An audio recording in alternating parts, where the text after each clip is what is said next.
بسم اللہ الرحمن الرحیم۔ السلام علیکم۔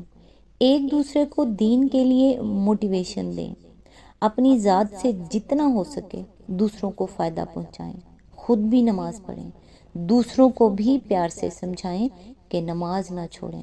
نماز ہماری جاب ہے، اگلا بات مانے یا نہ مانے، آپ اپنا کام کر دیں، بس اللہ کا دین اس تک پہنچا دیں۔ اب وہ مانے یا نہیں، یہ اس کا اور اللہ کا معاملہ۔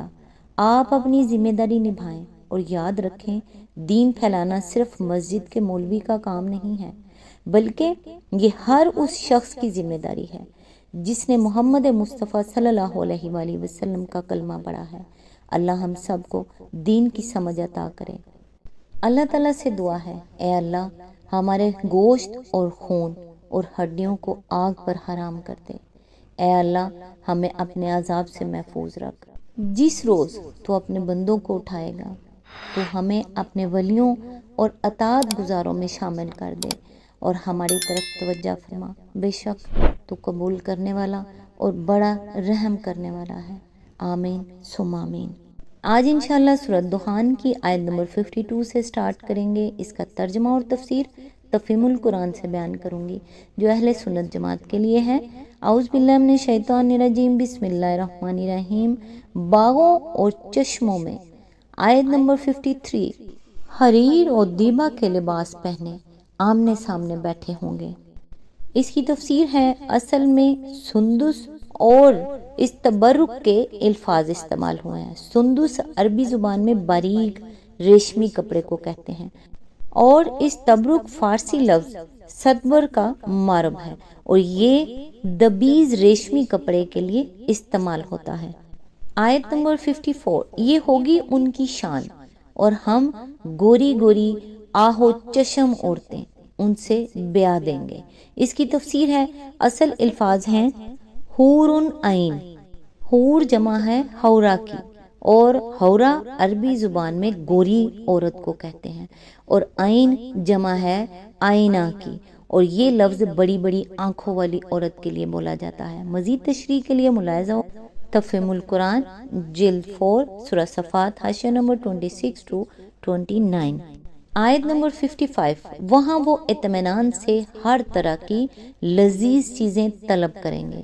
اس کی تفسیر ہے، اطمینان سے طلب کرنے کا مطلب یہ ہے کہ جو چیز جتنی چاہیں گے بے فکری کے ساتھ جنت کے خادموں کو اس کے لیے لانے کا حکم دیں گے اور وہ حاضر کر دی جائے گی۔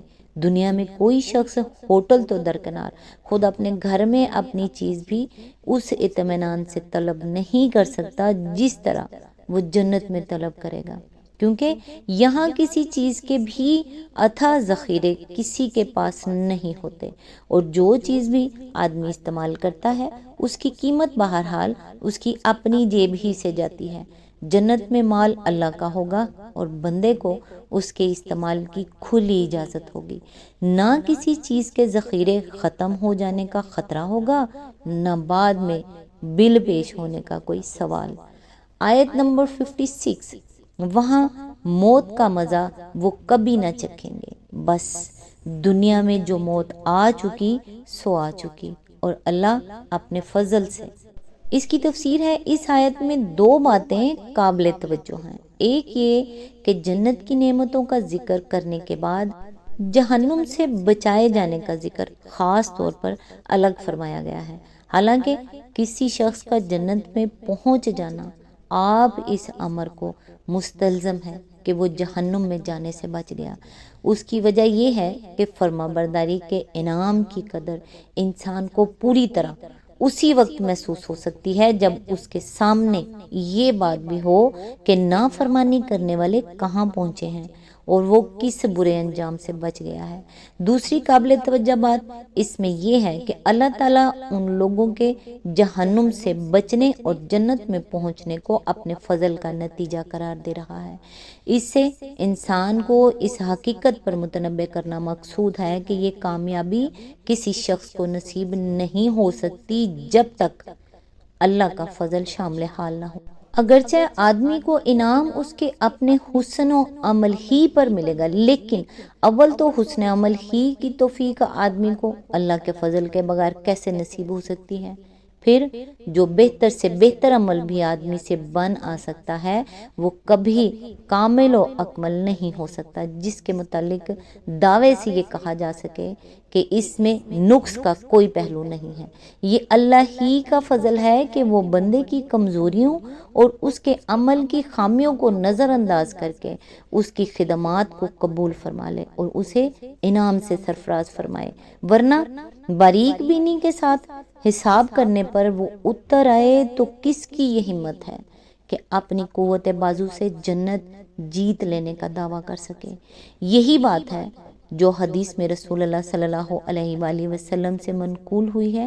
آپ صلی اللہ علیہ وآلہ وسلم نے فرمایا، عمل کرو اور اپنی حد استطاعت تک زیادہ سے زیادہ ٹھیک کام کرنے کی کوشش کرو، مگر یہ جان لو کہ کسی شخص کو محض اس کا عمل ہی جنت میں نہ داخل کر دے گا۔ لوگوں نے عرض کیا، یا رسول اللہ، کیا آپ کا عمل بھی؟ فرمایا، ہاں، میں بھی محض اپنے عمل کے زور سے جنت میں نہ پہنچ جاؤں گا، الا یہ کہ مجھے میرا رب اپنی رحمت سے ڈھانک لے۔ آیت نمبر 57، ان کو جہنم کے عذاب سے بچا دے گا، یہی بڑی کامیابی ہے۔ آیت نمبر 58، اے نبی، ہم نے اس کتاب کو تمہاری زبان میں سہل بنا دیا ہے تاکہ یہ لوگ نصیحت حاصل کریں۔ آیت نمبر 59، اب تم بھی انتظار کرو، یہ بھی منتظر ہیں۔ اس کی تفسیر ہے، یعنی اب اگر یہ لوگ نصیحت قبول نہیں کرتے تو دیکھتے رہو کہ ان کی کس طرح شامت آتی ہے، اور یہ بھی منتظر ہیں کہ دیکھیں تمہاری اس دعوت کا کیا انجام ہوتا ہے۔